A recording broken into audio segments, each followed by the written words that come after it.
Fala galera, Jesus Cup, Douglas Gonçalves por aqui para mais um podcast Copiando Jesus. É isso mesmo, toda quarta-feira a gente tá aqui 10 da manhã com o Copiando Jesus e diferente de segunda-feira, que é sempre a história de um convidado e tal, a gente de quarta escolhe um tema pra gente conversar aqui. Mas tudo tem objetivo, deixar você mais parecido com Jesus. Então eu quero te incentivar, se inscrever aí no canal, tá com a gente, para que a gente possa juntos nessa jornada aí buscar como é que a gente pode parecer cada dia mais com o nosso Senhor, com o nosso Mestre. E hoje nós vamos falar de algo muito atual. A gente quer conversar aqui hoje sobre ética no mundo digital. Nós aqui no Dizascope, a gente trabalha com a venda dos livros, com a venda dos cursos, né? E a gente aprende muito com tudo que está acontecendo no digital hoje. Mas o que a Bíblia fala sobre tudo isso?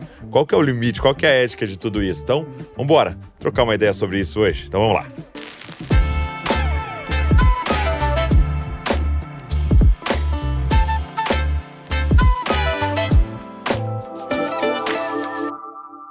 Kaique Fernandes, obrigado por você estar aqui. Que isso, privilégio pra mim. Tamo junto. Pra quem não conhece o Kaique, a galera sempre faz uma pesquisa pra mim. Então ele é graduado em Design Gráfico, com um MBA em Gestão de Marketing e Inteligência Digital e formação em Teologia. Atualmente é mestrando na área de Teologia Filosófica. Então é um cara que gosta de estudar, né? Gosta de estudar. É casado com a Bruna e pastor lá na igreja Sal da Terra Farol Esperança, em Goiânia. Então, você o Farol Esperança é uma igreja ligada ao Sal da Terra, que acho que a galera conhece, do pastor Paulo Borges Jr. Isso, exatamente. A gente faz parte do mesmo ministério, né? Que o Sal da Terra não é uma denominação, né? Exato. É uma confederação de igrejas, né? Tem, inclusive, igrejas com até expressões diferentes. Cada uma discerne a sua vocação, a sua expressão, aquilo que Deus tem dado em termos de discernimento para cada uma poder atuar, servir. E a nossa igreja faz parte, então, do ministério. A gente está lá em Goiânia, no centrão da cidade, e servindo com aquilo que Deus tem nos dado. Muito bom. E a sua formação inicial é design gráfico. Design gráfico. Eu sou apaixonado em design gráfico. Você até hoje trabalha com isso ou não? Trabalho. É um pouco das duas coisas, né? Apesar do livro ser mais focado no marketing, mas eu fui graduado em design, depois fui pro marketing e hoje atuo nas duas frentes, assim, tanto na parte do design mesmo, quanto na parte de marketing, e aí se envolve um pouco também de gestão e tudo mais, então é as duas coisas juntas. Mas assim, o design gráfico é que agora eu não consigo mais fazer, porque eu formei em psicologia, né? Mas durante a faculdade eu fiz um curso autodidata de design gráfico, né? Então eu lembro que eu ia na falecida FENAC, né? E comprava lá os livros, né? Tipografia, grid e tal. E aí eu comprando os livros, para aprender sobre esquema de cores, isso aqui. E aí eu fui aprendendo sobre design. Mas pra mim era assim uma terapia, né? Porque você tá lá fazendo tudo, aí vamos parar aqui pra fazer uma capa de um livro, ou um cartaz, ou um banner. E é terapêutico, né? Você fica ali testando as cores. É assim pra você? Cara, não é tanto, porque pra mim já é mais trabalho, né? Então, mas é uma coisa que me dá muita satisfação, né? Enquanto algo que Deus me vocacionou pra fazer. Então, tem os seus desafios, é claro, mas também tem muita satisfação, né? Eu gosto muito, assim. É muito bom, igual você falou, né? A gente cria uma capa, cria uma coisa, você vê aquilo pronto e fala, caraca, consegui fazer. Isso era um pensamento, né? Era um pensamento e agora é um negócio físico na mão. A gente materializa legal, aquilo, né? Tangibiliza. Então, design é muito legal. Eu gosto muito, sou apaixonado. É a minha agora, grande paixão. Qual que é o desafio do design? É que você geralmente está trabalhando para um cliente, né? E aí, a arte pode se tornar um filho seu. E você submete o seu filho ao cliente. E o cliente pode rejeitar o seu filho. Exatamente. E dizer que ele é feio. Exatamente. Inclusive, assim, acho que essa é a grande lição, assim, para designers mais novos, assim, que estão, pelo menos, começando. Porque acho que todo designer passa por isso, né? A gente chega muito, assim, querendo ter aquela coisa como se fosse nossa mesmo, assim. E, no fim das contas, a gente tá prestando um serviço para alguém. É claro que a gente vai fazer o melhor possível. É claro que a gente vai trabalhar com a maior excelência que der. Mas a gente não pode ter tanto apego, assim, ao trabalho, porque, no fim das contas, é um alinhamento, né, entre aquilo que a gente está querendo propor, a demanda que a gente tem que suprir e o cliente, que às vezes vai ter uma questão subjetiva de gostei, não gostei, e então tem essa que é a tênue, linha assim, onde divide o design o design gráfico e arte, né? No sentido de uma pintura, né? É autoral, você expressa ali, gosta de quem gostar, tá ali. Agora, o design não, é um cliente que geralmente tem uma venda envolvida, Sim. Então tem um objetivo final a ser alcançado ali, Sim, né? faz parte de todo um ecossistema ali, né? Então tem essa questão. E aí você é envolvido com Invisible College. Isso. Sou um dos cofundadores, junto mesmo? com o Pedro Dutti. Eu cuidando mais da parte... Eu sabia que tinha um designer por trás. Eu sabia. Sempre, né? Eu cuidando da parte estratégica de comunicação e o Pedro cuidando da parte pedagógica, né? Da parte de conteúdo. Por que Invisible College? Cara, tem 2 motivos principais, assim. Um deles, e é talvez o mais... Seria Universidade Invisível, né? Tem a ver com isso. Isso é porque há muito tempo atrás, assim, era pré-internet, né? Quando a gente pega ali os estudantes de algumas universidades, os estudantes cristãos, em especial de Cambridge e Oxford, eles se relacionavam via cartas, né? Tipo, mandando, tô pesquisando isso, tô descobri isso, tal e tal. E aí, em determinado momento, eles falaram, cara, a gente podia criar o nosso próprio college, uma instituição confessional, cristã e tal. E aí um deles falou, cara, a gente não precisa fazer isso. A gente não precisa criar uma universidade, porque a gente já tem o nosso Invisible College, né? Então essa relação via cartas e a relação que hoje é o que a gente faz com a internet, com o smartphone e tudo mais. Eles entenderam que isso era o Invisible College deles. Então esse é um dos motivos. E mais contemporaneamente, assim, né? Nos últimos aí 40, 30 anos, teve uma socióloga chamada Diana Crane, que ela começou a usar esse termo, Invisible Colleges, no plural, para comunidades de aprendizagem sem estrutura física, né? Comunidades que estavam se relacionando virtualmente, de forma conectada. As novas cartas. Isso, as novas cartas. Então a gente pegou o nome daí, assim. E porque também a gente... é um Invisible College, literalmente. A gente não tem estrutura física, a gente não tem um prédio, é todo mundo, a equipe toda é toda remota, cada um na sua cidade, e os estudantes também. Então a gente não tem nada físico em termos de uma sala de aula presencial, um prédio, algo nesse sentido. Então é um pouco disso. Genial. E assim, vocês têm conseguido esse objetivo da comunidade? Porque eu percebo no nosso trabalho aqui, né, que a pessoa entra e ela tem ali acesso às aulas, ela assiste, tem material de apoio, ela lê, ela faz a prova e tal. Mas é um segundo passo, né, esse senso de comunidade, de troca e do aprendizado começar até a ser orgânico, né? Sim. Cara, a gente tem, em um dos programas especialmente, porque a gente chama de INC, né, uma abreviatura do Invisible College. No INC a gente tem diferentes programas, alguns mais assíncronos, que aí realmente essa questão da comunidade é um pouco mais difícil. Mas o nosso principal programa, que foi pelo qual a gente surgiu, é o chamado programa de tutoria, que a galera passa um ano estudando, não só recebendo conteúdo gravado, mas tendo encontros semanais com os tutores, ao vivo, com os tutores, em grupo. E aí sim, a gente tem conseguido, nesses programas, gerar uma comunidade. Assim, até a gente estava conversando esses dias, assim, que a gente fez 5 anos agora, em 2024.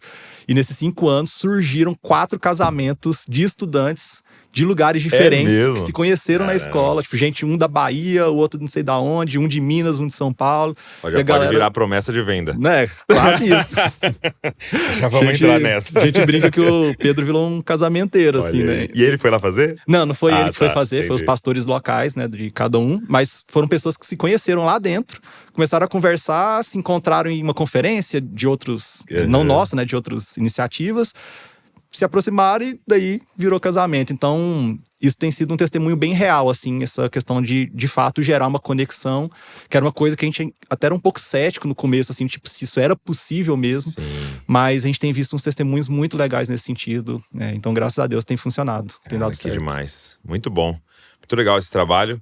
E aí, você envolvido com o Invisible College, na sua responsabilidade era o marketing. Isso. Né? Ou é o marketing. E aí você então entra em contato com essa realidade hoje do marketing, né? De como é que a gente vai lançar isso, como é que a gente vai vender isso, como é que a gente vai divulgar isso. E você chegou em alguns dilemas éticos, bíblicos, cristãos nisso. Como é que foi essa jornada, assim? Então, isso tem um pouco a ver com a minha história, assim, né? Porque eu nunca tinha pensado em trabalhar com marketing, assim. Minha graduação era design, eu sempre quis ser designer, amo design. Então, pra mim era sempre... seria alguém tá fazendo marketing e pede pra você o design. É você isso. executa e pronto. E aí, caiu no meu colo, assim, uma oportunidade de fazer o MBA, né, a especialização em marketing. É uma oportunidade, assim, que eu não podia recusar, de tanto que ela foi, assim, da parte de Deus. Eu falei, cara, vamos, né? Nunca foi minha intenção, mas está aparecendo a oportunidade, deixa eu agarrar, né? E aí eu fui estudar marketing e logo quando acabou essa especialização, veio o Invisible College, assim, de forma até bem orgânica. E aí eu falei, cara, então eu preciso agora ir atrás de quem tá falando sobre isso no contexto educacional, no contexto de infoprodutos, né, que é cursos online e tudo mais, para ver como que isso está acontecendo. Porque tem um abismo, assim, de distância entre o que a gente vê num marketing mais gerencial, assim, de empresa e tudo mais, e o marketing voltado para mercado digital, cursos e tudo mais. Eu falei, então eu preciso entender um pouco mais disso. Então, no próprio curso você nem aprendeu tanto sobre essa parte. Não tanto, porque era um curso muito mais voltado para, assim, sei lá, gente que está trabalhando numa instituição financeira, numa empresa tal, não tanto para o mercado digital nesses termos. E aí foi quando eu comecei a ir atrás, e aí vieram minhas duas grandes surpresas negativas, assim. Uma delas é de ver que não tinha praticamente ninguém dentro do contexto cristão falando sobre isso, assim, no ponto de vista ético. Tinha muita gente, assim, ensinando como você faz um planejamento, coisas mais práticas, né, e tudo mais. Isso tem várias pessoas, e boas, inclusive. Mas não achei ninguém tratando dos fundamentos, né, da ética, o que está por trás, os princípios. Então essa foi a primeira surpresa. E a segunda foi quando eu fui atrás dos, vamos dizer assim, gurus do marketing digital. E aí também foi uma surpresa muito negativa, porque eu vi muita coisa zoada, assim, muita coisa. Falei, cara, isso aqui não tem como ser desse jeito, assim, a gente fazer desse jeito, a gente precisa buscar uma alternativa, né? Precisa buscar uma outra abordagem.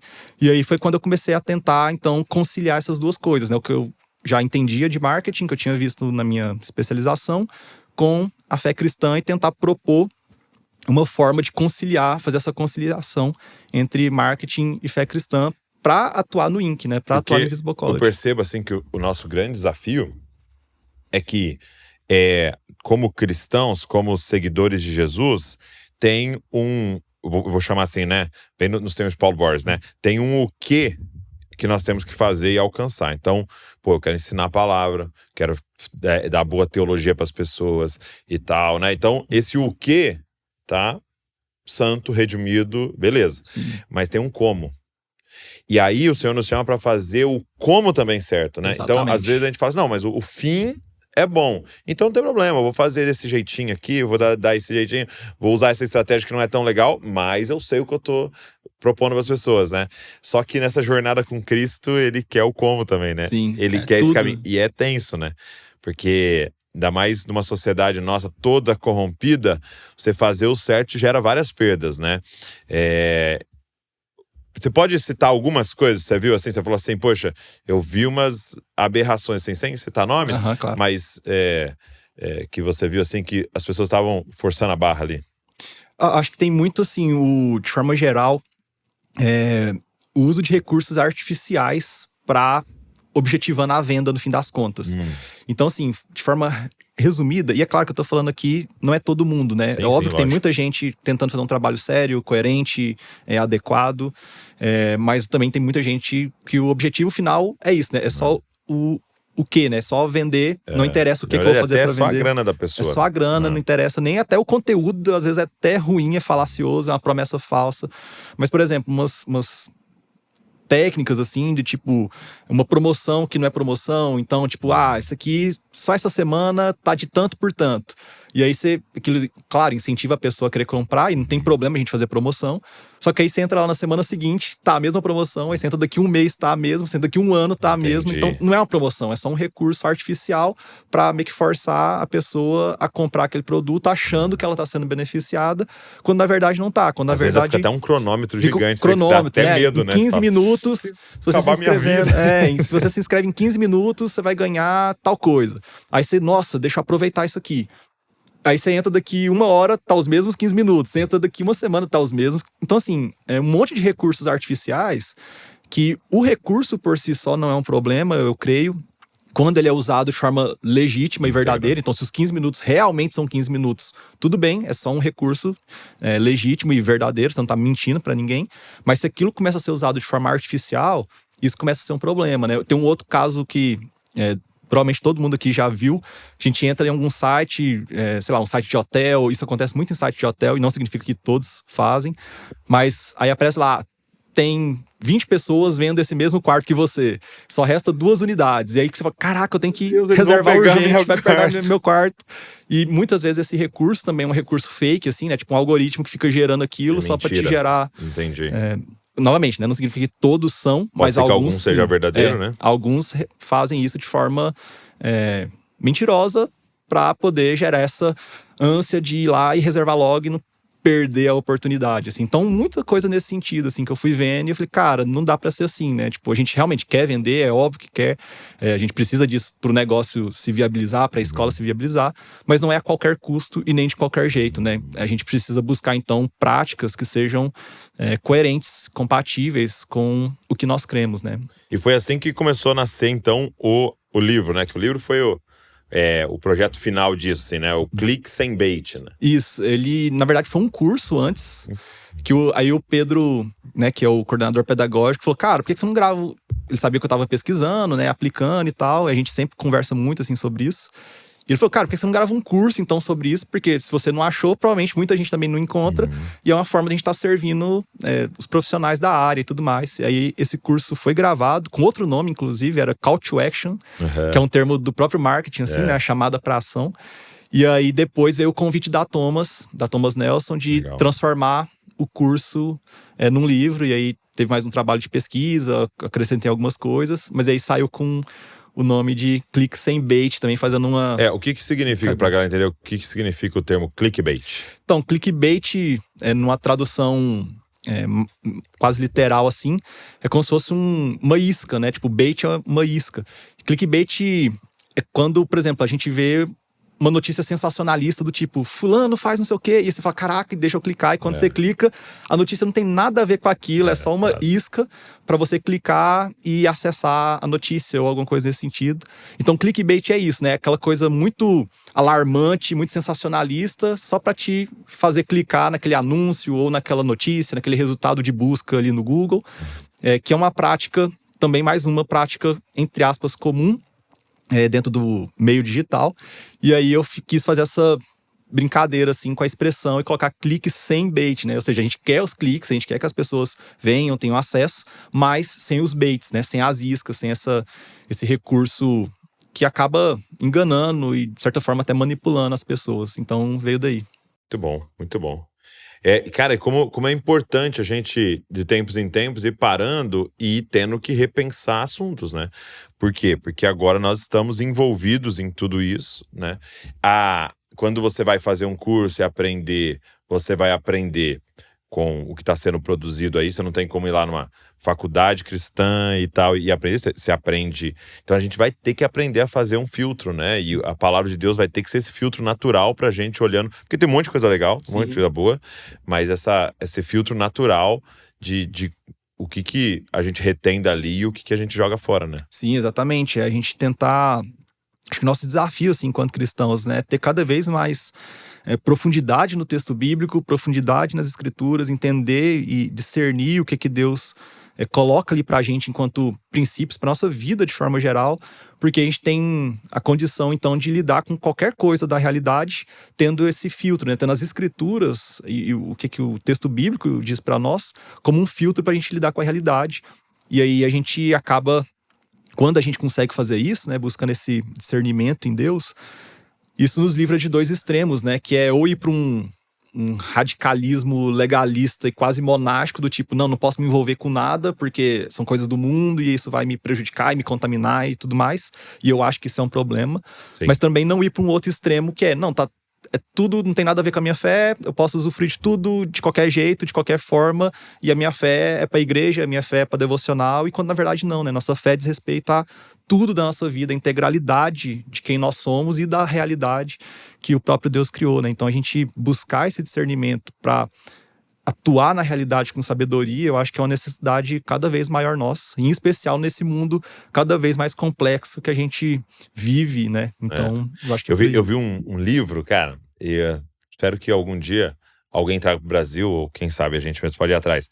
Ele chamava de Gospel Fluency. né? Então ele falava sobre você ser fluente no evangelho. Então ele falava disso, tipo assim, quando você vai aprender uma língua, no início você fica ali tentando decorar as palavras e tal, e aí você é mecânico, né? Então você tem que ficar pensando, peraí, ele falou hello, deixa eu responder o quê? Nice to meet you, tá, nice to meet you too. Tá, aí você fica ali pensando. Ele falou, quando alguém se torna fluente, ele não pensa mais. É natural, né? Faz tanto parte dele que se alguém vem e ele bate o dedinho do pé, vai sair alguma coisa em inglês natural ali, Sim. né? Tomara que seja uma coisa não tão ruim assim. Mas então, aí você vai reagir, né? Porque ela faz parte de você. E aí ele começa a falar disso. Tipo assim, poxa, eu vou dar uma bronca no meu filho. Como é que o evangelho afeta isso? Entendeu? Exatamente. Eu vou dar um prêmio pro meu filho. Por causa da nota dele. O que o evangelho afeta isso? Eu tô num conflito com a minha esposa, eu tô num conflito com o meu patrão. Como é que o evangelho afeta isso? Então ele começou a falar disso, de tipo, nós precisamos ser fluentes no evangelho, né? Como é que o evangelho afeta o todo, né? Sim, toda a nossa vida, né? Toda a nossa vida e tudo. Agora, de que maneira, o que vocês começaram a compreender em relação a isso? Em relação ao marketing, né? Então, como é que vocês pensaram, por exemplo, o marketing do Invisible College à luz de tudo isso? Cara, acho que tem algumas questões, assim, que a gente pode pensar e parece que não tem muito uma resposta, tipo, é assim que se faz, mas Claro. tem possibilidades, tem princípios, né? Acho que a questão é muito mais dos princípios do que necessariamente do que fazer. Por exemplo, um princípio que a gente sempre leva em consideração é entender que a gente está nos lembrar que a gente está lidando com pessoas, né?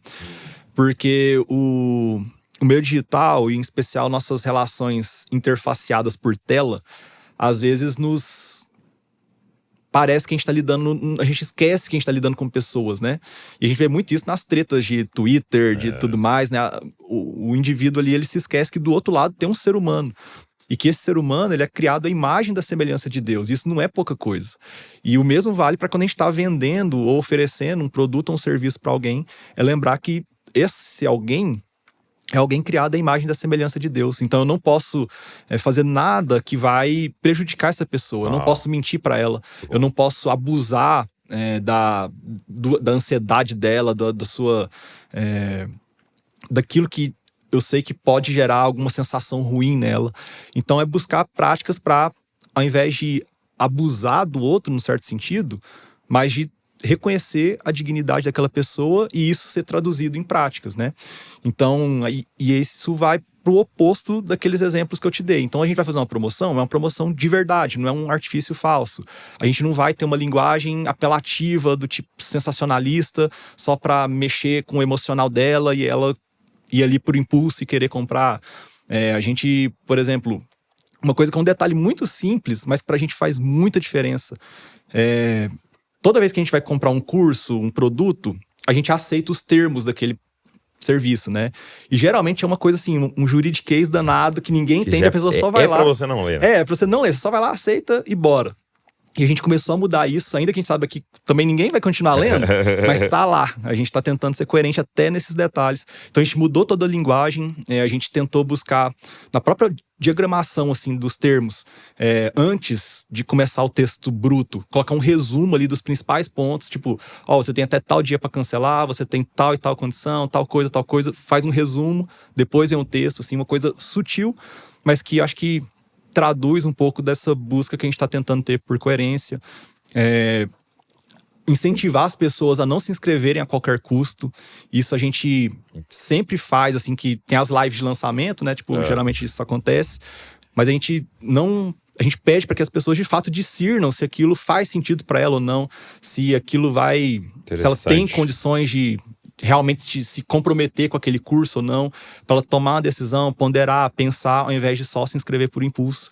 Então, uma série de práticas assim, com base nisso, né? Reconhecendo a dignidade dessa pessoa, reconhecendo que o objetivo final não é o lucro, né? Eu acho que isso é uma grande questão.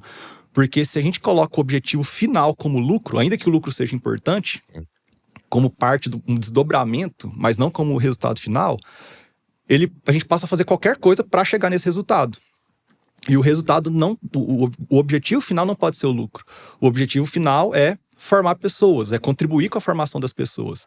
E aí muda tudo, porque Muda tudo, né? Muda tudo, porque aí eu não vou mais agir para chegar e usar de qualquer recurso, qualquer artifício, qualquer mecanismo para chegar no lucro, mas eu vou fazer tudo isso para formar pessoas. Isso, inclusive, implica em, por exemplo, às vezes, discernir que não é o momento daquela pessoa fazer o curso. Muitas pessoas vêm conversar com a gente, tipo, eu tô com tal e tal questão, não sei o quê. O curso serve para mim? Se o nosso objetivo fosse o lucro, Sim. mano, é pra você, se inscreve, depois você se vira, dá um jeito, só vem, passa o cartão e bora. Mas se o objetivo é formar pessoas, talvez a gente, muitas vezes, na verdade, a gente responde: por que você não espera então mais um ano, conclui aí sua graduação, espera aí seu filho que vai nascer ter pelo menos um ano e depois você vem e estuda. Aguarda aí mais um ano, ainda que isso implique uma perda financeira pra gente, mas é a gente ser coerente com o objetivo, que não é o objetivo final ter lucro, ainda que o lucro seja importante, mas é formar pessoas. Porque se a gente colocar qualquer pessoa pra dentro, muitas delas vão acabar não formando, a gente não cumpre o objetivo. Tem até uma porcentagem baixa, né, assim, ou uma porcentagem alta de pessoas que vão desistir no meio do caminho, compram o curso e não fazem, né? Sim, demais. Assim, quando a gente não tem muito dados oficiais nas plataformas sobre isso, mas tem alguns dados extraoficiais que às vezes são publicados, assim, às vezes em evento, coisas mais fechadas, e é assustador, assim.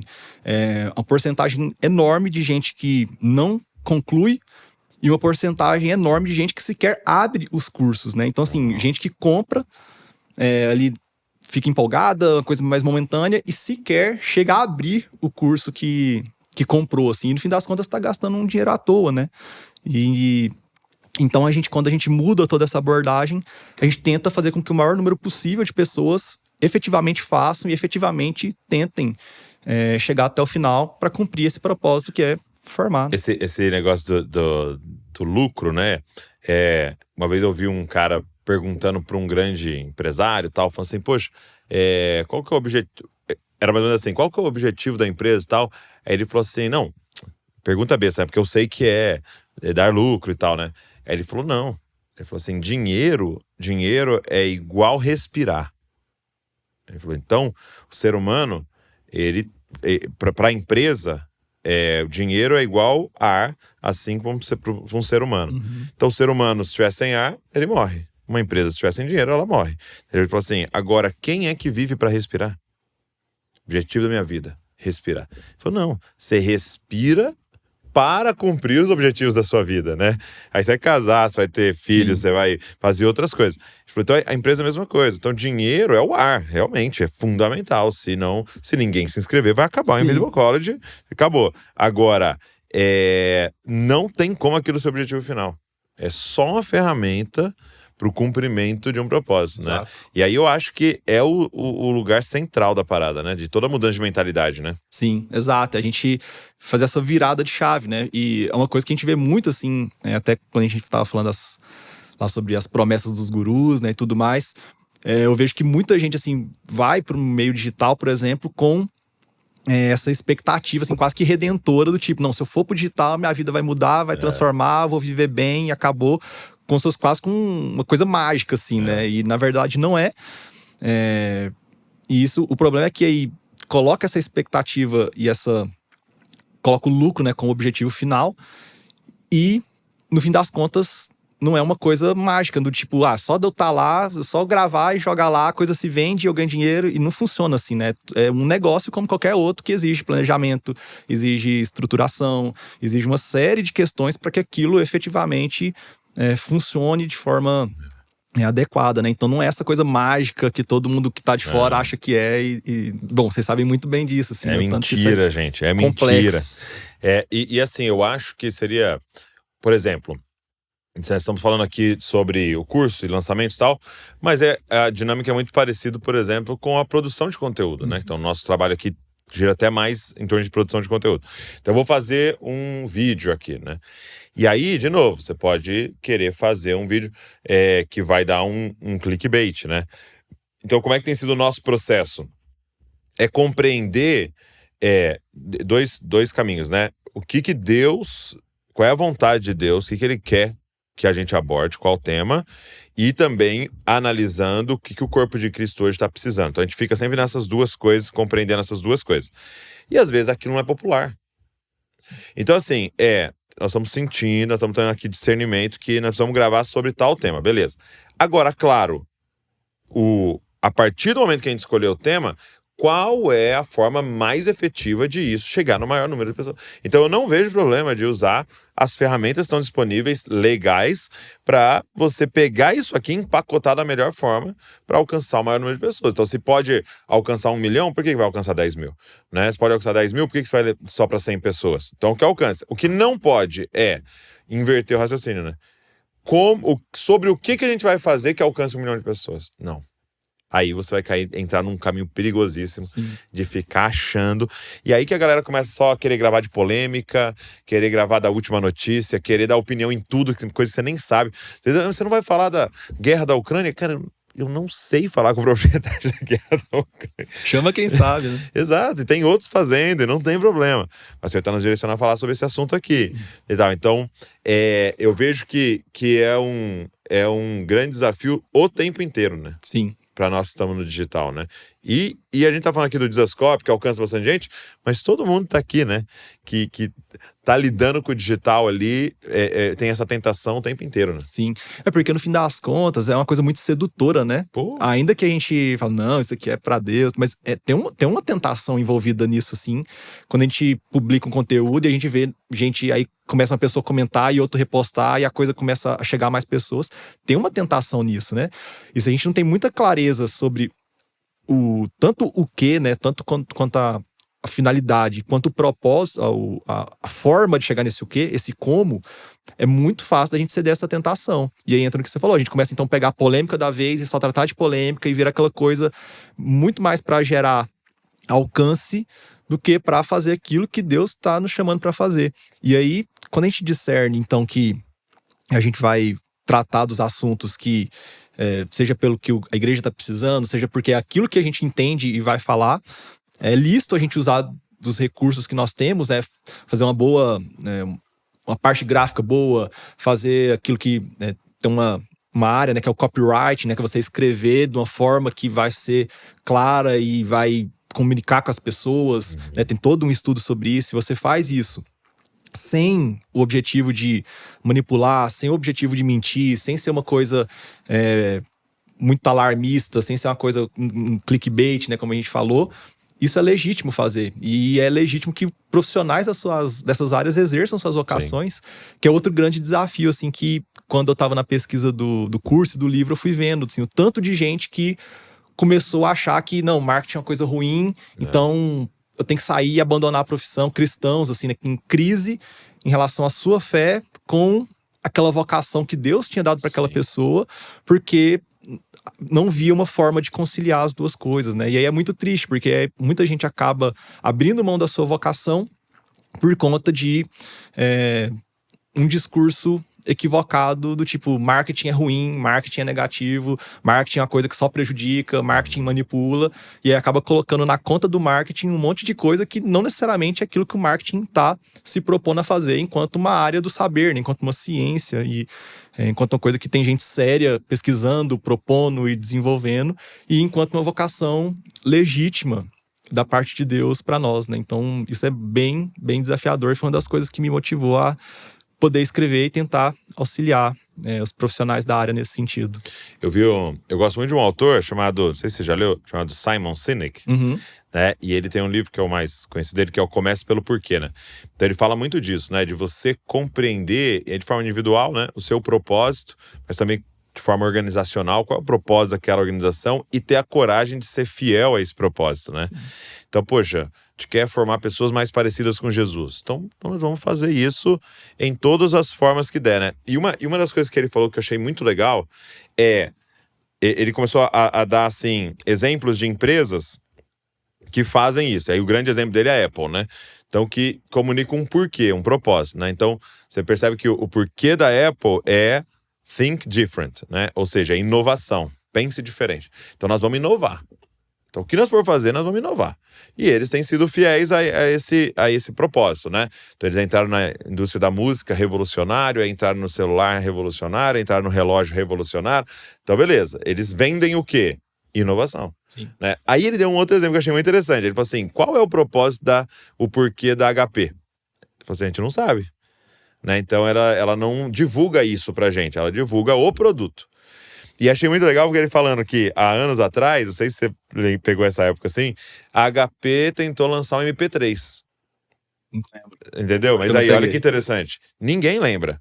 Por quê? Porque o mercado falou assim, ei, não, você vende impressora. Fica aí, né? Fica na impressora. Porque eu te conheço, você divulgou pra mim esse o que você faz. Eu não sei do seu porquê, então eu só quero esse o que aqui, então não vem querendo.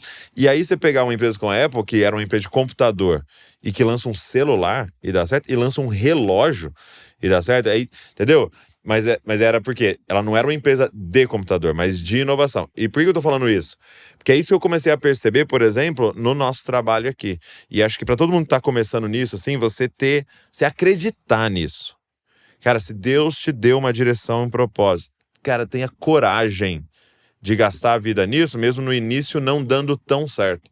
Mesmo no seu primeiro lançamento, não entrando 10 mil pessoas lá. Mas você sabe o que você está fazendo, porque a longo prazo é muito sólido. Sim. É muito sólido. Então, o Desascope é até uma coisa interessante, sim, porque uma vez, eu percebi isso uma vez que o Davi, meu filho, chegou em casa com um trabalho de escola. E aí ele perguntou assim, ele precisava colocar qual que era a minha profissão. Eu falei, pai, o que você faz? Eu falei, filho, olha... Por quê? Porque é uma empresa, então é um empresário. Mas aí a gente lança os livros, então eu posso ser um escritor. Mas eu sou pastor de uma igreja local aqui. Mas a gente faz um trabalho no YouTube, né? Também aqui e tal. Aí ele falou, vou por youtuber. Mais legal, né? Era mais legal. Mas assim, o que é, no fim das contas? É um propósito. Uhum. É formar pessoas parecidas com Jesus. Isso a igreja local faz. O podcast, os vídeos fazem, o livro faz, a conferência faz, entendeu? Então, tudo que tiver em torno disso, você pode fazer. Sim. Fica muito mais amplo. E fica sólido, né? Tem consistência, né? Tem consistência.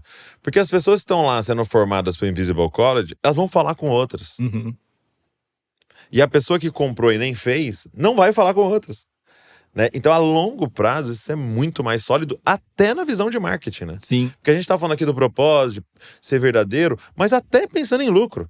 A longo prazo, isso é muito mais sólido, né? Sim, com certeza. Assim, até todos os anos, assim, uma porcentagem considerável de estudantes que nós temos vem por meio de quem já era estudante, né? Famoso assim, boca a boca. Famoso boca a boca, assim, em torno assim, de 30 a 40% dos mesmo? estudantes que nós recebemos todos os anos vêm por indicação de amigos, assim, pessoas que estudaram e chamaram um outro amigo da sua igreja, chamaram alguém que conhece de tal lugar, do trabalho e tudo mais, que também é cristão, e vem e tem esse retorno, assim.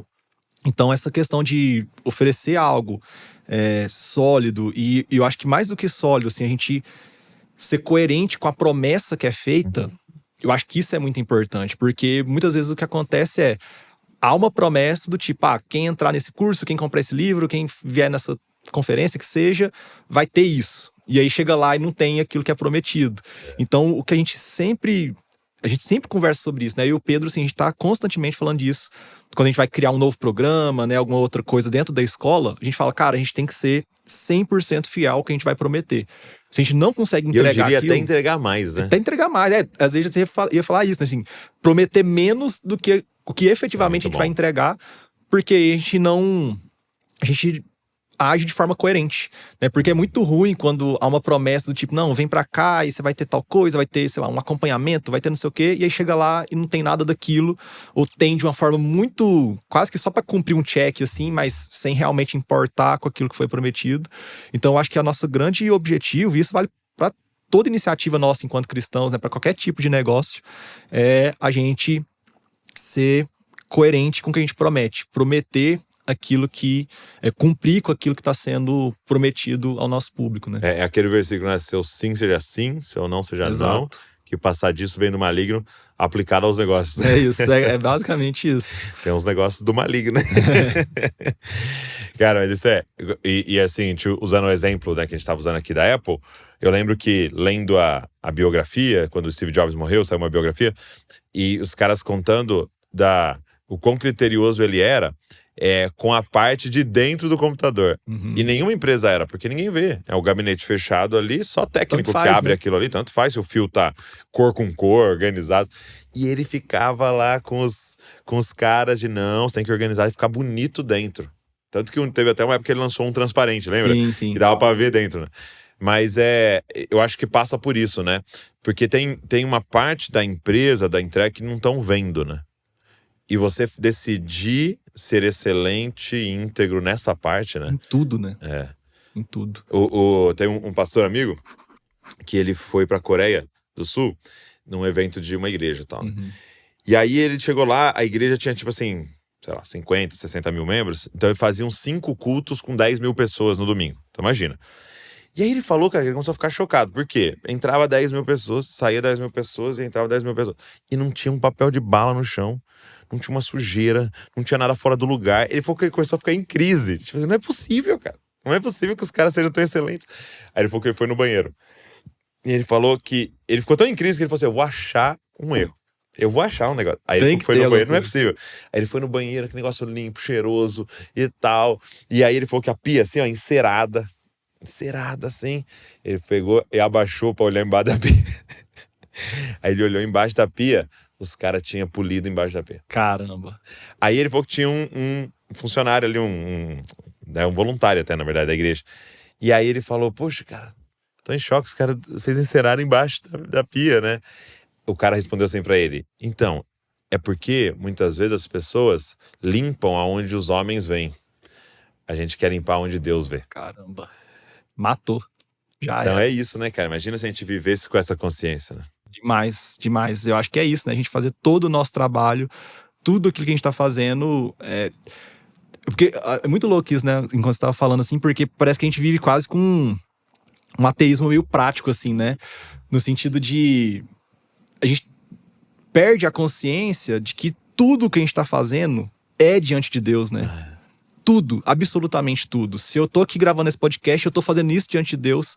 Se eu tô conversando com a minha esposa, eu tô fazendo isso diante de Deus. Se eu tô trabalhando, eu tô fazendo diante de Deus. Se eu tô indo no estádio torcer pro meu time, que infelizmente tá na Série B e a gente tá sofrendo, eu tô torcendo, eu tô lá diante de Deus. Tô sofrendo diante de Deus. Sofrendo diante de Deus, angustiado, Senhor. Qual que é? Goiás.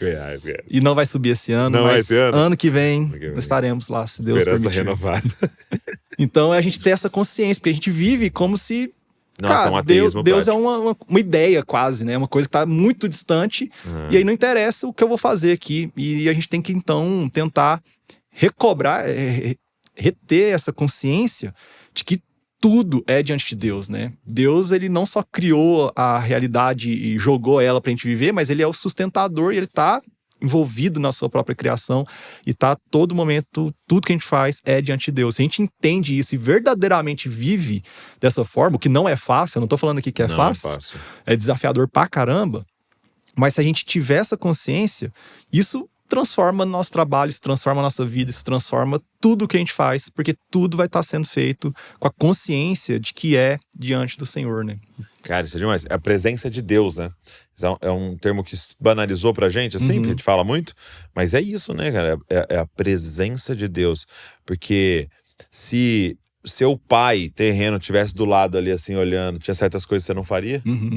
Sim, e aí parece que a gente... Como é que a gente faz diante de Deus? Sim, essa questão da presença de Deus parece muito que agora, tipo, só tem a presença de Deus se eu tô sentindo alguma coisa, e sinto um arrepio, sinto alguma coisa. Ou é só em certos lugares, né? No só em domingo certos ali. lugares. E Deus tá presente porque Ele diz que Ele tá presente, né?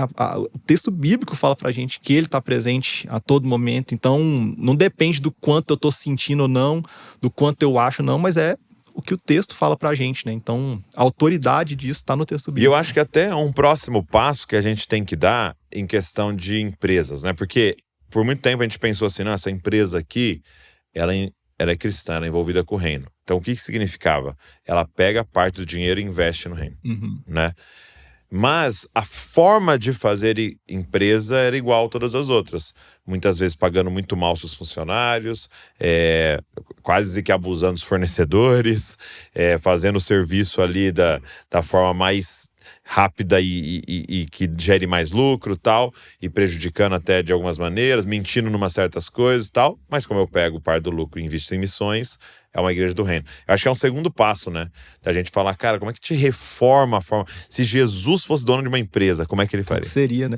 Como é que ele pagaria muito... os salários? Qual que seria a distribuição de lucros? Sim, isso é muito doido, porque se a gente for parar pra pensar, a gente não tem nenhum texto bíblico, assim. Isso é um autor, não é ideia minha, tá? É um autor, John Frame, que é um teólogo e filósofo. Ele vai falar pra gente que não tem nenhum texto bíblico nos ordenando testemunhar. Tem textos que Jesus fala que a gente vai testemunhar, tipo, com a condição... Sereis minha testemunha. Já é testemunha, mas não ordenando igual ordena. Você tem que pregar. Você vai lá e prega, mas não tem nenhum texto ordenando testemunhar, do tipo, vai lá e testemunhe. Por que não? Porque tudo que a gente faz é um testemunho. E esse testemunho pode ser bom ou pode ser ruim. Esse testemunho pode estar glorificando o nome de Deus ou pode estar maculando, manchando o nome de Deus. Então, a gente está testemunhando a todo momento. Então, quando a gente tem um negócio, por exemplo, né, se deu o caso aí de uma empresa que só destina um recurso, mas age de qualquer forma, ela está testemunhando. Mas, às vezes, o testemunho dela vai ser quase que contrário àquilo que Deus espera, ou um testemunho negativo em relação à fé que ali os donos e a pessoa que é o empreendedor ali professa, do que um testemunho positivo. Isso também é outra coisa que muda a nossa perspectiva, né? Porque se a gente está testemunhando muito a todo isso, momento, a gente então, em tudo aquilo que a gente fizer, a gente vai começar a ser mais intencional, sabendo que ainda que a gente não faça isso verbalmente falando, mas a gente vai estar testemunhando a respeito de algo, então, positivamente ou testemunho não é algo que você faz, é quem você é, né? É quase isso. A gente está todo momento testemunhando. A gente é uma testemunha. A gente não é um botãozinho que a gente liga e desliga, né? Agora eu tô testemunhando, agora eu deixei de testemunhar. E essa é a parte mais difícil, assim, com a empresa, né? E agora falando aqui como alguém que lidera uma empresa, porque na igreja, cara, eu tenho um encontro com as pessoas, tipo, 2 vezes na semana, né? E ali por 4 horas e tal, naquele ambiente super hermético ali, né? Super, né? Controlado. Sim.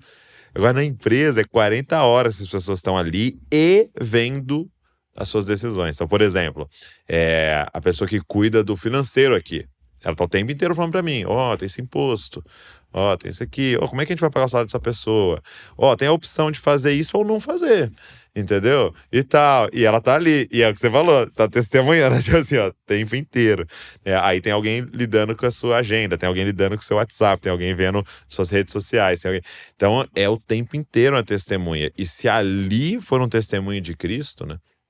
Se essas pessoas falarem, poxa, essa pessoa é íntegra, é outro nível, né? Sim. É meio parecido com a família, né? Com a esposa que tá ali, né? Agora, as pessoas lidando com o Invisible College, né? Elas percebem? Vocês têm, assim, uns feedbacks, uns testemunhos de tipo assim, poxa, vocês lidam diferente com essa questão do marketing e tal. Cara, a gente já recebeu bastantes testemunhos, assim, bastantes feedbacks nesse sentido. Nos dois sentidos, assim, tanto em termos de abordagem, né, tipo, como que a gente anuncia e divulga e propõe, assim, o que a gente faz, o que no fim das contas, assim, parece que é uma coisa muito revolucionária, mas são detalhes, né? Isso, por isso que eu tô perguntando, a pessoa percebe, porque são coisas sutis, você chega assim. lá e você fala, cara, acho melhor ano que vem você fazer. Elas percebem, assim? Sim, muita gente percebe, assim, inclusive fala bastante disso, assim, né, dessa... da forma como foi tratado, abordado, da forma como aquilo foi anunciado para ela, como aquilo chegou para ela e também do pós-venda depois, no sentido assim, do que foi entregue para ela, né? Do quanto aquela promessa foi realmente cumprida, do quanto aquela promessa foi realmente atendida em relação ao que a gente prometeu. E é claro que quando eu tô falando isso, não significa que a gente é uma empresa perfeita, que é tudo... Não é, né? A gente tá sempre tendo reunião de feedback e atualização, e vamos mudar isso, vamos mexer naquilo, vamos melhorar tal coisa, melhorar um processo, melhorar uma comunicação e tudo mais, para tentar fazer o máximo possível, sabendo que, óbvio, né? Não é todo mundo que vai gostar, a gente não vai agradar todo mundo, enfim. Mas felizmente, assim, graças a Deus, tem tido uns bons feedbacks nesse sentido, assim, né? O que é bom ver, né? Porque parece que é uma coisa tão sutil, assim, que dentro do jogo do mercado, assim, parece que quase que é irrelevante, assim. Mas as pessoas percebem. Isso é muito legal de ver.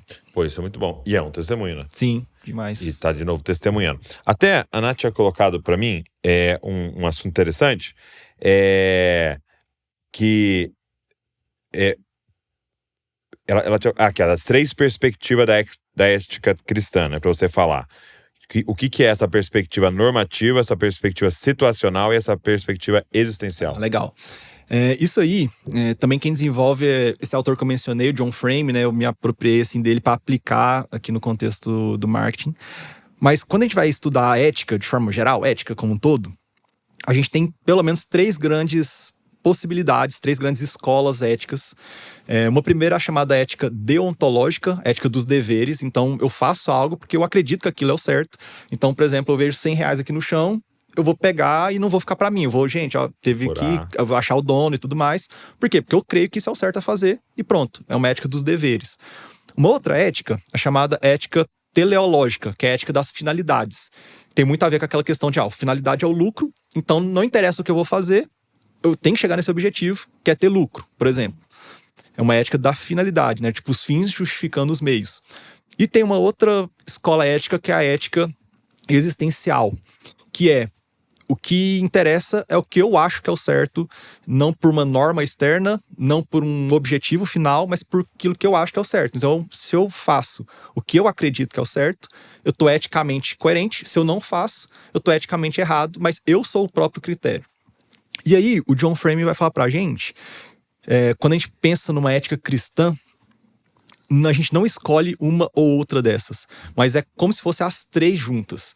Então a gente tem essa perspectiva normativa da norma, ou seja, a gente entende que tem um padrão da parte de Deus para nós, que é o que ele revelou para nós nas escrituras. Então tem uma lei pra gente seguir. Importa o comportamento diário. Isso, tem um padrão ali. Tá. Deus coloca pra gente o que é certo, o que é errado pra gente fazer, do ponto de vista da norma. Mas não basta eu seguir a norma se eu não alcanço o objetivo correto, intencionado por Deus. Que é até o que aconteceu com os fariseus, né? Exato. Estavam muito atentos à lei e fazendo a coisa errada, mesmo tentando cumprir a lei, né? Então o objetivo correto também importa. Mas também não adianta eu cumprir a lei e seguir o objetivo correto com a motivação errada. Então não importa se eu faço a coisa certa, se eu cumpro a lei, se o meu coração tá com a motivação errada, se eu tô fazendo aquilo com a motivação equivocada. Então ele vai falar pra gente que uma ética cristã precisa das 3 coisas juntas. E aí, quer ver um exemplo assim, nada a ver com marketing, mas só pra ficar mais claro, até pra quem tá nos ouvindo? Pensa que a gente sai daqui agora, encontra ali uma pessoa em situação de rua, provavelmente uma dependente química. Do ponto de vista da lei, da norma de Deus, a gente tem que, pelo menos, dar uma atenção para ela. Ainda que a gente talvez não vai ter condição de ajudar, não possa fazer muita coisa, mas ignorá-la seria um problema. Okay. Porque Deus nos ordena a dar atenção ao pobre, ao marginalizado, né, à pessoa que está nessa situação. Então a gente faz isso, a gente dá atenção, cumprir a perspectiva normativa. Mas não adianta eu cumprir a perspectiva normativa se eu chegar nessa pessoa, tirar 10 mil do meu bolso e dar na mão dela. Porque eu vou estar mais colocando a vida dela em risco, Exato. Como uma pessoa em situação de rua e dependente química, do que auxiliando ela nas suas dificuldades. Então, eu posso cumprir a lei, mas eu não cumpri o objetivo correto. Talvez o mais adequado seria, se ela estiver passando fome, talvez dar um prato de comida, talvez levar ela para um lugar onde ela vai ser acolhida, fazer uma coisa nesse sentido. Ainda que 10 mil seja muito bom, mas não vai resolver o problema. Não. E não adianta, então, eu cumprir a lei e fazer a coisa certa se eu faço isso com a motivação errada. Se eu faço isso para me exaltar, se eu faço isso pra inflar meu ego, se eu faço isso pra te mostrar tanto que eu sou uma pessoa piedosa e boazona, tirar uma foto, postar uma selfie. Eu tenho que fazer com a motivação correta. Eu tenho que fazer com a motivação de realmente ajudar aquele ser humano que tá numa situação degradante ali a ter um pouco mais de dignidade. Então ele vai falar que é as 3 coisas juntas. E aí é muito desafiador. Porque o que eu vejo, assim, por exemplo, pastoreando, né? E nesse lugar de discipulado, é que eu só consigo trabalhar com as 2 primeiras, praticamente, né? No discipulado. Porque a terceira, a pessoa vai ter que ter uma autoanálise, né? É uma questão interna, né? Porque, por exemplo, você pegava, eu dei o exemplo dos fariseus e tal, você pegava os caras dizimando de tudo, orando não sei quantas vezes por dia, não sei quanto tempo e tal. E Jesus tá falando, só que, cara, olha, eles oram a fim de serem vistos pelos homens. Lógico que ele tinha acesso ao coração, né? Claro. Então, como é que eu chego em alguém e repreendo ela você tá orando, cara, 3 vezes por dia aí nas esquinas? Como é que eu repreendo ela, né? Ela vai ter que fazer essa autoanálise, né? De falar, tá, mas pra que eu tô fazendo isso? O nosso papel é mais lembrar ela sobre Lembrar isso dela. e dar pra ela as condições de se autoavaliar e pensar nas motivações do coração dela do que realmente ter acesso. A gente não tem acesso, né? Essa terceira, por isso que é tão desafiador. Uma ética verdadeiramente bíblica, ela é tão desafiadora pra nós. Uau. Porque tem um terceiro elemento, porque cumprir a norma é fácil e cumprir o objetivo correto é fácil. Mas fazer os dois com a motivação correta, com o nosso coração no lugar certo, cara, isso é um desafio, assim. E talvez seja e o nosso... é constante, né? E é o constante, é o tempo todo, né? Eu vejo assim que o cristianismo, que Jesus nos chama a um nível de consciência, né? Sim. Ele nos chama a sair de um lugar meio de zumbi, assim, de tipo, vamos fazendo, vamos, né? É isso que a gente faz, é assim automático, mesmo. Né? E a gente fica o tempo inteiro, e às vezes até cansativo, né? De tipo, cara, por que eu falei isso? Por que eu orei? Por que eu tal? Por que eu postei, no nosso caso, né? Por que eu postei, cara? Por que eu falei isso? Por que eu vou fazer esse stories? E tal? Por que eu aceitei esse convite? Por que eu vou escrever esse livro? Né?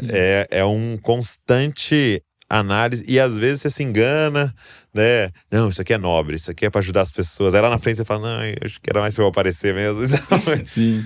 Esse é o grande desafio, né? E por isso que é tão importante a gente buscar em Deus ter o coração cada vez mais ancorado naquilo que o próprio Deus quer pra nós e com o auxílio do Espírito Santo e a nosso processo de santificação. Então, olha só, tanto que não tem como dissociar nosso trabalho da nossa espiritualidade, né? Porque as duas coisas dependem. Se a gente quiser realmente fazer algo para a glória de Deus, não tem como dissociar como se isso aqui é só trabalho, isso aqui é só fé. Não, a sua fé vai te moldar para que você seja um profissional cada vez melhor, com as motivações cada vez melhores e tendo essa condição de sempre estar fazendo essa autoanálise, né? Por que eu tô fazendo isso, né? O que tá me motivando a fazer isso?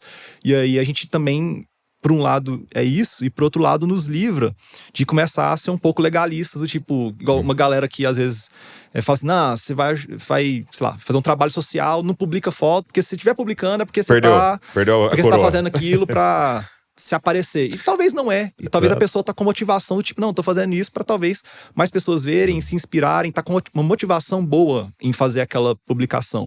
Só que a gente não tem como saber. Não tem como a gente discernir. E isso é ela com Deus, assim, né? Então, isso nos livra também de ter essa postura muito tipo, tá errado, você tá fazendo isso. Eu lembro que, você tá tinha uma parada assim em relação ao jejum. Uhum. Tipo assim, se alguém descobrir que eu tô em jejum, eu perdi. Acabou, né? Perde a validade. Então, assim, vamos almoçar? Não. Aí não contava, assim, não queria falar, então perde a validade, né? E não é assim, né? É realmente... eu lembro que eu tava esses dias no nossa igreja caseira, no pequeno grupo, e eu ia dar a palavra e tal, e me veio assim, porque eu tinha pensado naquilo ali que eu ia compartilhar no meu período devocional, né? E aí me veio, não vou falar. E aí eu senti de Deus, assim, que era pra eu falar. Por quê? Porque em muitos momentos é inspirador. Você pode incentivar o outro, eu tava no meu tempo devocional orando e eu tive esse discernimento de falar isso aqui. Eu, poxa, legal. Porque eu lembro de muitos pregadores que eu acompanho, né, e todo mundo sabe aqui um que eu sempre cito, que é o Francis Chan, e quando eu pego na minha memória as coisas que mais me marcaram, não foram análises do texto bíblico, foram exemplos que ele terá da vida dele. Uhum. Poxa, eu construí uma casa, fiz um quartinho de oração. Você fala, poxa, que legal, um quartinho de oração. Poxa, eu fiz isso. Então, eu lembro uma vez que ele foi pregar, ele começou pedindo perdão e confessando que ele, nas últimas semanas, estava amando mais surfar do que buscar Deus. Eu achei, interessante, assim, você querer abrir isso e tal. Então, você vê, era muito mais um exemplo, né? Então tem um lugar para isso, sim, né? Sim. E as redes sociais são muito poderosas para isso, né? Sim. Para inspirar o outro, né? É verdade. E é isso, é tudo questão da motivação, né? Lembrar que isso também é um critério para nós, para avaliar aquilo que a gente tá fazendo, né? Não ignorar isso, porque senão a gente acaba caindo numa ética muito mais pagando, um certo sentido, que necessariamente no texto, que aquilo que o texto bíblico diz para nós, porque o texto bíblico diz que as motivações são importantes, né? O que tá no nosso coração importa muito, né? Tanto é que as escrituras falam muito sobre coração, tanto no Antigo quanto no Novo Testamento, fala muito sobre isso, entendendo o coração enquanto esse centro do ser humano, né? Biblicamente falando, o coração não é só, tipo, esse órgão que bate e pulsa sangue, mas é o nosso centro espiritual, né? Da onde vem o nosso pecado, da onde vem nossa santificação. Então, tem uma ênfase muito grande nisso e muitas vezes a gente acaba ignorando essa questão da motivação, né? O que tá motivando nossas práticas, nossas ações, aquilo que a gente faz ou deixa de fazer também. Então, lembrar disso, eu acho que é uma questão, assim, fundamental dentro dessa discussão toda aí de ética, trabalho, marketing. Agora a gente tá falando aqui num lugar, né, onde nós dois aqui nessa mesa estamos, de certa maneira, liderando e controlando ali o marketing, né? Quão desafiador é para alguém que é funcionário de uma empresa, né? E que é pedido para ele, escreve aí, né? Isso. Eu lembro que uma vez alguém tava fazendo uma copy pra gente de um produto, infoproduto e tal, era um curso, e aí tinha escrito assim, esse é o maior, como é que é? O maior curso para liderança. Não, esse curso vai revolucionar a liderança brasileira, tipo, alguma coisa assim. Eu falei, cara, não vou falar isso, cara. Né? Calma. Vai contribuir, vai ajudar, né? Vai ser um suporte, mas não vai revolucionar a liderança brasileira. É desafiador. Agora, você imagina alguém que é um funcionário, né? Que o cara fala, não, escreve aí, né? Tal cara, coisa. isso aí é o grande desafio de boa parte da galera, né? Porque muita gente entra em crise, assim, justamente porque sabe que o seu trabalho ali enquanto um profissional de comunicação, seja design, marketing, publicidade, ele tá contribuindo com aquilo que ele trabalha, né? No sentido de que aquilo chegue a mais pessoas e tenha mais vendas e tudo mais. Mas, ao mesmo tempo, muitas das vezes ele não acredita naquilo que ele tá fazendo, né? E aí, cara, é desafiador. E eu acho que tem duas coisas, assim, né? Eu acho que se eu pudesse, assim, dar um conselho, assim, e pensar um pouco sobre isso para quem tá nessa crise, eu acho que tem um certo ponto que isso não seria uma coisa ilegítima de fazer, tipo, talvez continuar nessa empresa no sentido de... Porque a gente coloca, acho que, muito peso sobre o marketing. Mas, por exemplo, um profissional, talvez, de administração, não tem tanta crise assim, a gente tá numa empresa ou em outra. Tá na tabela ali, fazendo a tabela. Só tá ali, quase que um trabalho neutro, assim, né? E eu acho que a gente pesa muito a mão em cima do profissional de comunicação, sendo que todo mundo que tá naquela empresa tá contribuindo com a empresa. Do faxineiro ao cara do dono, né? Todo mundo ali trabalhando ali. Então, acho que, por um lado, tem isso. E aí, entender um pouco, quase que assim, num certo sentido, relativizar um pouco isso. Claro que isso tem um limite também, né? Não dá pra gente também trabalhar em qualquer lugar. Mas, por outro lado, eu acho que o ideal que a gente tenha é atuar com aquilo que a gente minimamente crê. Ainda que não seja uma coisa que a gente, nossa, que incrível, mas que a gente crê minimamente naquilo, que aquilo não tá prejudicando ninguém, né? E aí isso é um desafio, porque não é toda empresa que a gente vai realmente acreditar naquilo que está sendo oferecido no produto, no serviço que está ali. E aí é uma crise para nós enquanto profissionais da área, né? E aí nesse sentido é a gente discernir, no fim das contas, discernir em Deus, né? O que Deus quer realmente de nós. E mais do que discernir em Deus, também confiar, acho que na própria provisão de Deus, né? De ter um pouco de coragem, e isso não é ser irresponsável, mas é ter um pouco de coragem de, às vezes, dar um passo a mais, do tipo, cara, essa empresa aqui é insustentável o que eu tô fazendo, eu tentei trabalhar de outra forma, não tá me permitindo, tá prejudicando pessoas, eu não acredito, talvez sair crendo na provisão de Deus, né? Crendo que Deus vai possibilitar um outro trabalho, vai abrir uma outra porta. Claro que isso aqui não é fazer de qualquer forma, até porque a gente tem nossas responsabilidades financeiras, a gente tem... Tem uma família que você cuida, né? Tem uma família que você cuida, você não pode fazer isso de qualquer jeito. Eu acho que um caminho legal eu quero me organizar para fazer uma transição. Isso, uma transição. E aí já começar a procurar, já começar a guardar dinheiro, já começar a trabalhar nessa transição, né? E aí você entender que enquanto você tá lá na consciência de que aquilo é uma coisa provisória. De que não vai ficar a vida inteira ali, que você não vai ficar fazendo aquilo. Que você é um testemunha naquele momento. E aí você tá tendo, né? Ao mesmo tempo que você tá num lugar que você não crê em nada, trevas ali, no pior dos casos, você tá tendo a oportunidade de testemunhar, de ser luz ali naquele ambiente, naquele lugar. Então, eu acho que a gente tem essa visão um pouco mais... sei lá, moderada um pouco, porque eu já vi muitos casos assim de gente falando, não, você tem que, não pode e tal. Pede as contas amanhã. Tá? Pede as contas, e também quem tá trabalhando, às vezes em crise de estar lá também. Então, acho que calma, a gente vive num mundo que é corrompido pela queda, tem essas ambivalências mesmo, assim. Porque é só você pensar em Daniel. Sim, o melhor exemplo. Trabalhando, né? E o próprio José. Trabalhando para um governo que, poxa, é o Egito, Sim. é a Babilônia, né? Então, tem esse lugar, né? Esse equilíbrio aí de pensar, né? Não é fácil, discernir, mas... tem que discernir. Agora, eu queria, antes da gente encerrar, falar de uma questão que você levantou, que você citou, assim, mas que eu acho que é bem importante, eu acho que era legal a gente deixar aqui. Nessa área do marketing digital, principalmente, ficou, assim, um pensamento muito mágico. De pessoas têm essa ideia, assim, de tipo... eu preciso acertar um negócio aqui pra eu não ter que trabalhar. Quase que isso, entendeu? Poxa, vou gravar um curso, colocar pra vender aqui, e aí eu vou prosperar muito, com muito menos esforço e tal. E isso é muito prejudicial, muito ruim. É engraçado até que há uma diferença muito grande, né? Até, se eu não me engano, você também deu uma citada sobre isso. Da forma que o Brasil olha para isso e a forma que outras nações, como principalmente os Estados Unidos, olha para isso, né? Até a forma que o Brasil olha para as redes sociais e o mundo digital, e as outras nações olham para a rede social, né? E aí eu vejo que traduz até na teologia da prosperidade, por exemplo. Demais. Brasileira é de um jeito, né? A teologia da prosperidade americana é outra.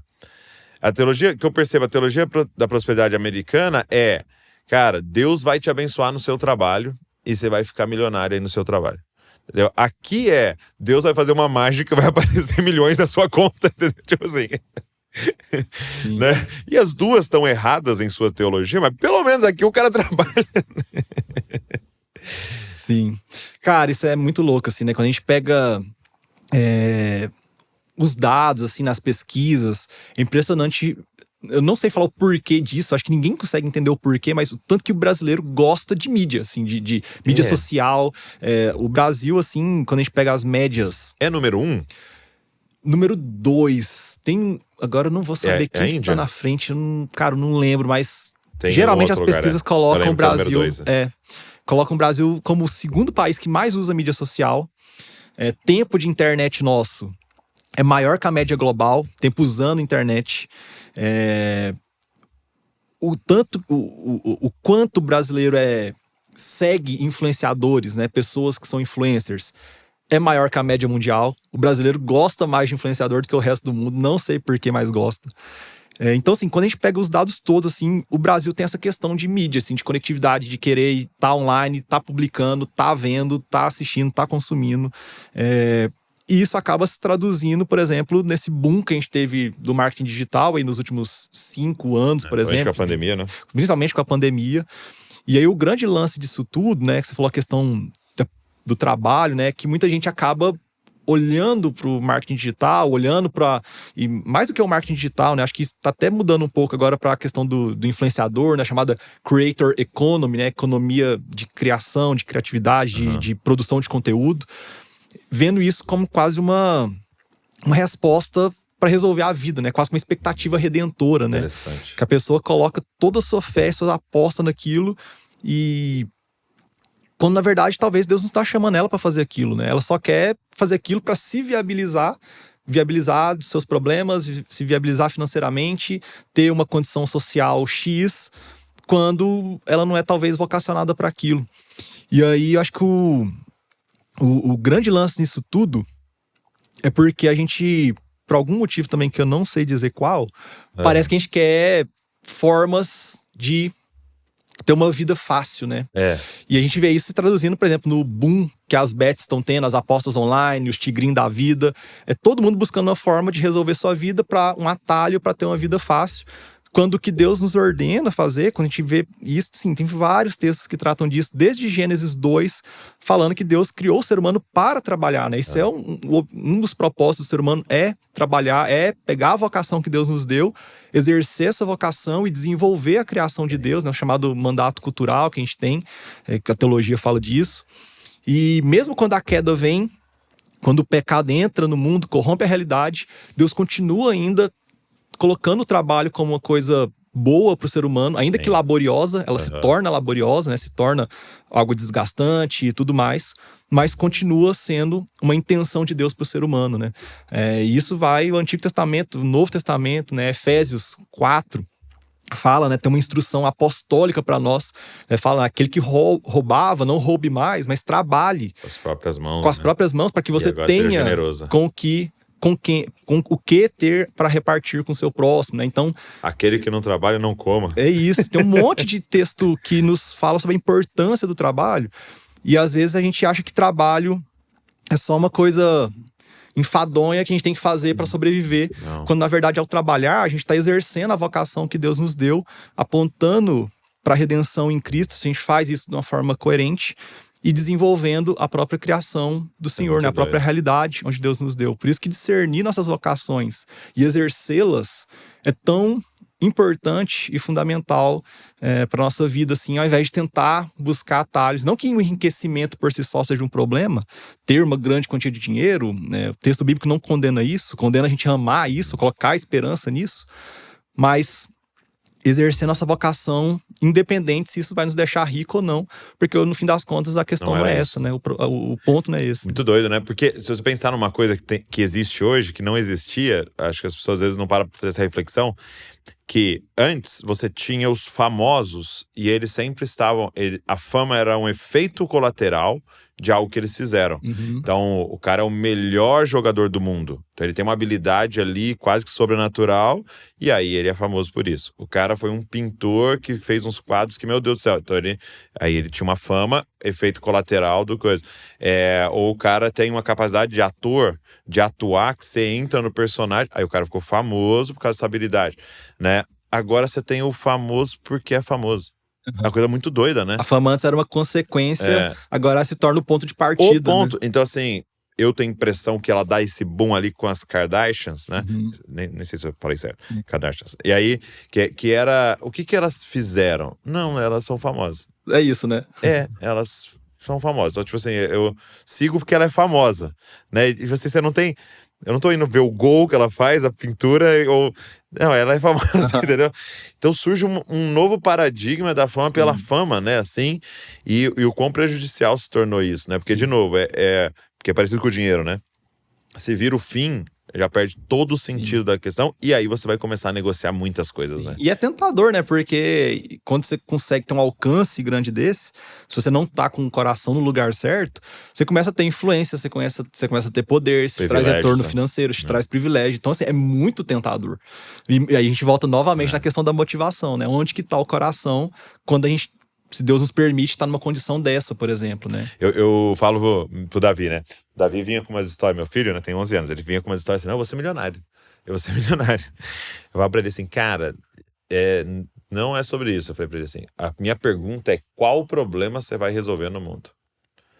E é verdade que as pessoas que resolverem os maiores problemas, geralmente são as pessoas mais prósperas, né?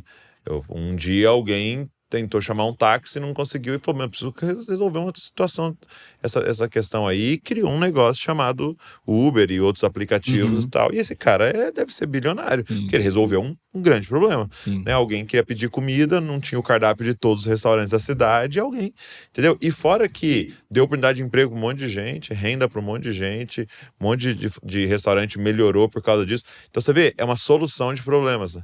Então, você resolver um problema, você vai ser pago por isso. Mas falei pra ele, cara, você tem que achar em Deus qual é o problema que você nasceu pra resolver. E gasta sua vida nisso. Pode ser que você ganhe milhões com isso, ou pode ser que não.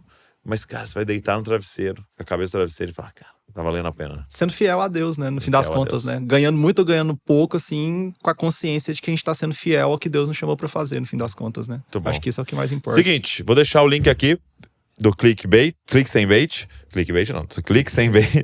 tá? E você pedir aí o seu e refletir sobre isso junto com a gente. Kaique, obrigado. Eu que agradeço. Honra demais. Valeu pela oportunidade, privilégio. E que o Senhor continue te abençoando aí e te desafiando aí a entrar nesses temas que não estão sendo tão estudados e falados, pra gente olhar a luz das escrituras. Amém. Isso daí. Obrigadão. E que Deus continue usando vocês no Invisible College lá. Amém, a nós também. todos. Deixar o link aqui também do Invisible College pra você conhecer os cursos lá, os cursos invisíveis. Isso aí. Obrigado a você que ficou ouvindo, assistindo, você que acompanhou a gente aqui. Queria te dar um pedido, pega esse link, sai mandando pra todo mundo aí, para que as pessoas possam pensar junto com a gente sobre ética no trabalho, à luz das escrituras. Deus abençoe você e não se esqueça, você é uma cópia de Jesus.